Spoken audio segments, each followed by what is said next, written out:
Welcome to Eye on Africa. I'm Clarisse Fortuné, and here are the top stories from across the continent. The Islamic State group claims responsibility for a deadly attack on Niger's airport in the capital. The ruling military accuses Benin, France, and Ivory Coast of sponsoring the assailants. To Ethiopia, where there are fears of renewed conflict in the Tigray region. Clashes this week raise questions about the future of a fragile peace deal. And for the second year in a row, the Grammy Award for Best African Music Performance is up for grabs, with many Nigerian artists in the race. In Lagos, a new project has brought together French artists from different musical genres and Nigerian Afrobeats talents. The Islamic State group has claimed responsibility for a deadly attack on Niger's airport in the capital. Explosions were set off around midnight and went on for several hours. 4 soldiers were wounded, while 20 attackers were killed. The military leader had declared the attack had been repelled by its soldiers with the help of Russian partners and accused Benin, France, and Ivory Coast of sponsoring the assailants. Jenishin has the details. In this neighborhood of Niamey, residents are still in shock. They were woken up around midnight by gunfire and explosions targeting the capital's airport. At first we thought it was a firecracker or a power failure, but then we were surprised and realized that wasn't the case, that it was actually a terrorist attack. The Islamic State group has claimed responsibility for the attack. Niger's military ruler says the attackers arrived on motorcycles before they were quickly killed or seized by security forces. Some enemies were neutralized on the spot, others while they made their escape. We congratulate our defense and security forces who swiftly coordinated action, as well as our Russian partners who professionally defended their sector. Like its Sahel neighbors Mali and Burkina Faso, Niger has struggled to contain attacks from jihadist groups that have killed thousands and displaced millions in the region. The Islamic State affiliate has been linked to high-profile attacks in Niger in recent months, killing over 120 people in the Tillabéri region in September and abducting an American pilot in October. And in neighboring Nigeria, the jihadist insurgency has been going on for many years, and it's showing no signs of abating. In recent days, a group linked with the Islamic State has carried out many deadly attacks, especially in Borno State. On Thursday, fighters backed by drones attacked the military, killing some soldiers. Sam Olukoya has the story. In the worst incident, which occurred on Thursday, fighters of the Islamic State West African Province, also known as ISWAP, attacked troops in Sabongeri village in Borno State. The jihadists, who used drones, temporarily breached the military's defensive position. Dozens of people, including soldiers, members of a government-funded paramilitary organization, civilians, and construction workers were killed during the attack. The military confirmed that the drone attack caused some damage. In an earlier attack, also in Borno State, ISWAP fighters using guns and explosives ambushed soldiers on patrol. Of the 30 soldiers involved in the patrol, only 8 returned to base, while the remaining 22, including their commander, are unaccounted for. There are fears that they may have been captured or killed. The military says it recorded its own successes against jihadist groups in recent days, saying at least 18 terrorists were killed during coordinated operations across parts of Borno State. These recent attacks highlight the inability of the Nigerian military to contain the jihadist insurgency, which has been on for more than 16 years in Nigeria. Within this period, several jihadist groups have sprung up across the country. Large portions of Nigeria are being held by the jihadist groups who make laws for residents and collect taxes from them. Now, is war returning to Ethiopia's Tigray region? A 2022 peace deal brought an end to fighting between Tigrayan forces and the federal government, but in recent months, tensions have been rising. And this week, clashes have broken out once again. Bastien Renouille reports. Clashes broke out near the city of Tsemlet in western Tigray. The reasons behind the fighting are unclear, but it's a disputed area. The Tigray People Liberation Front is fighting the federal army and local militias allied to the federal government.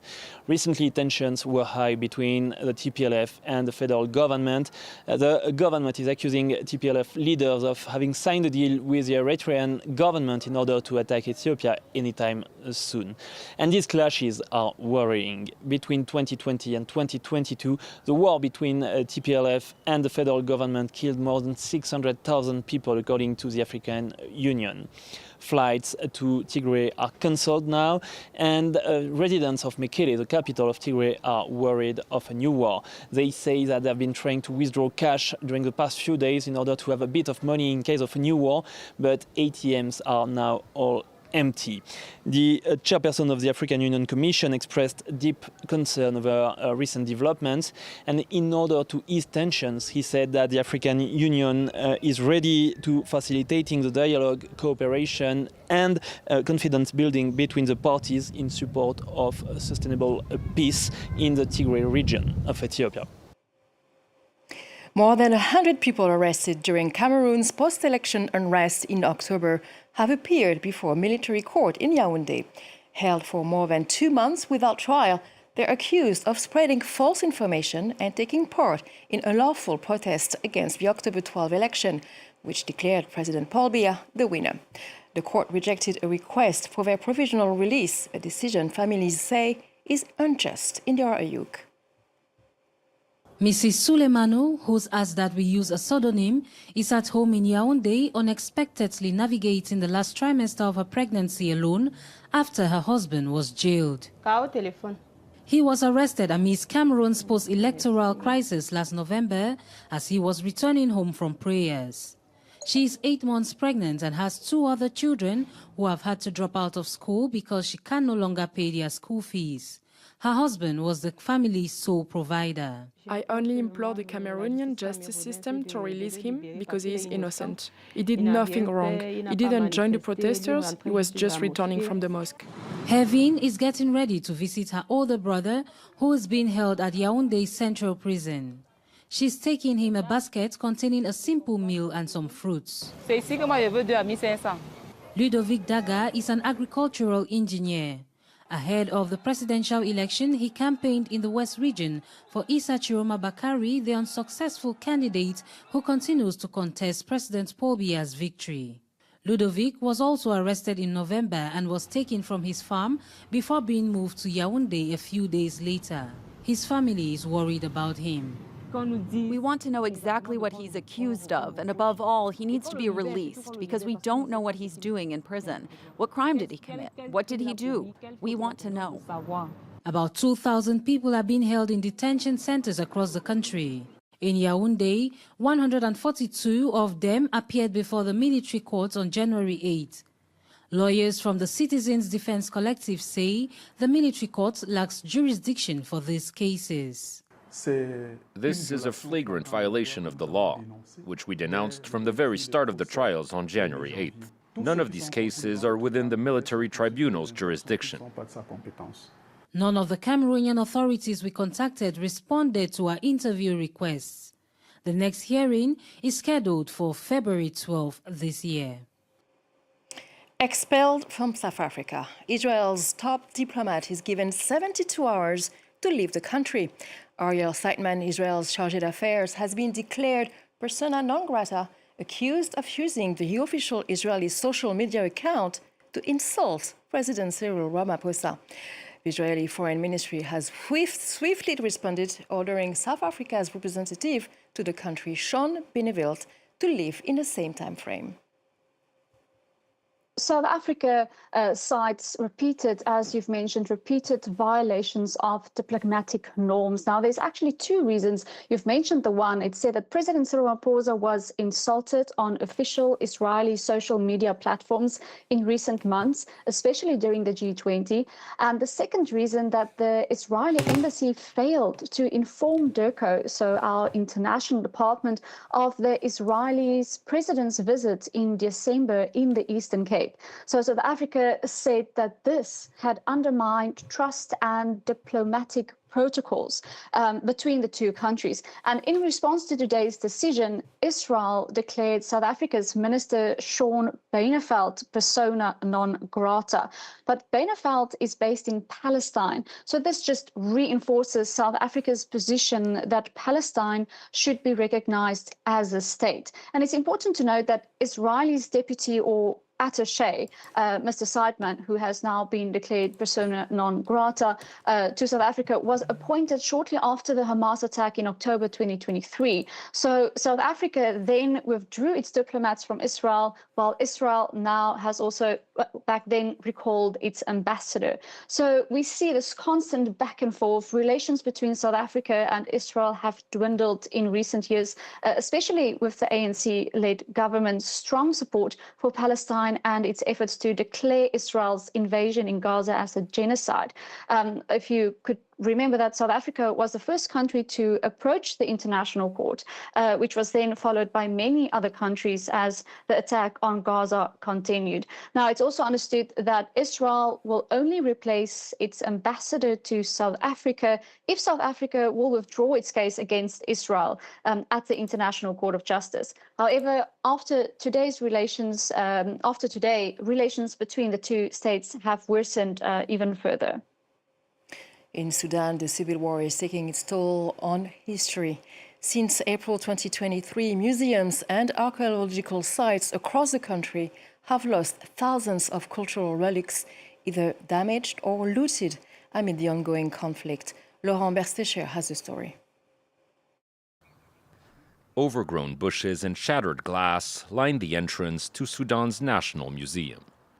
Once filled with invaluable relics and historical artifacts, some over 8,000 years old, its galleries are now completely empty. Many cultural relics have been looted, while others have been destroyed or badly damaged. The museum's main building and several other structures were hit by rockets.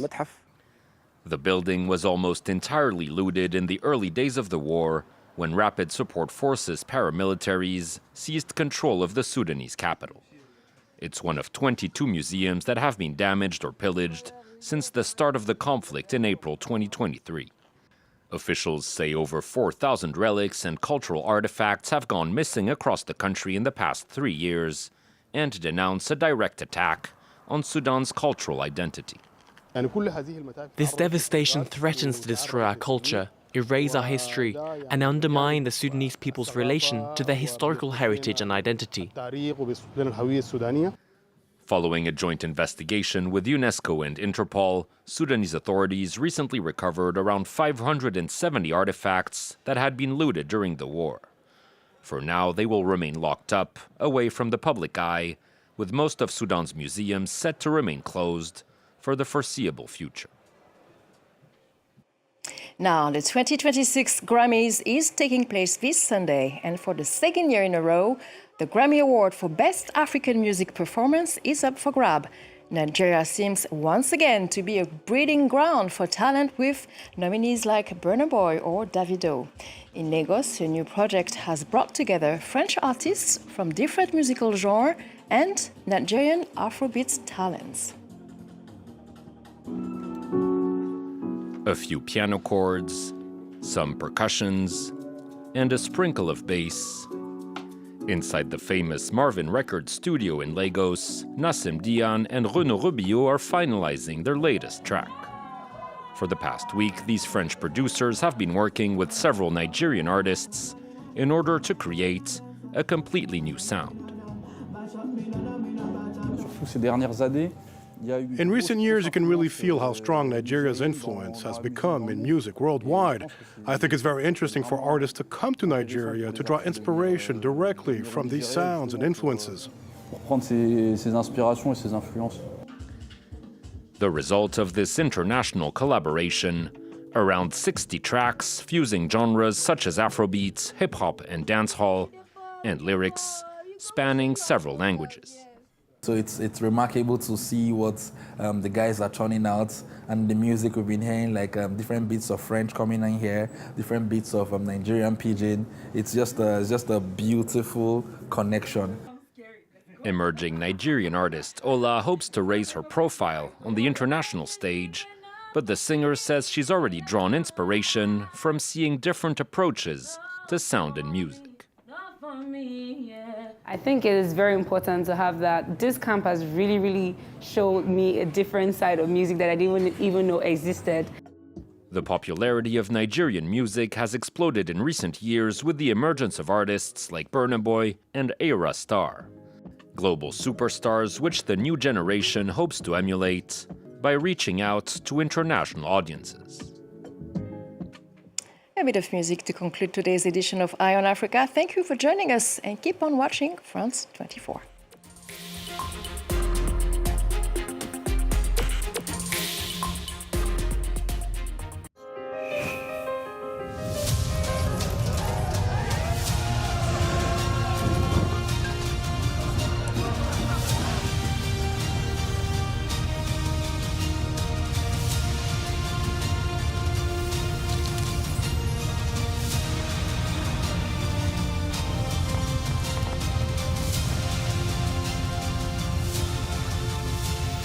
Culture hits the spotlight on France 24.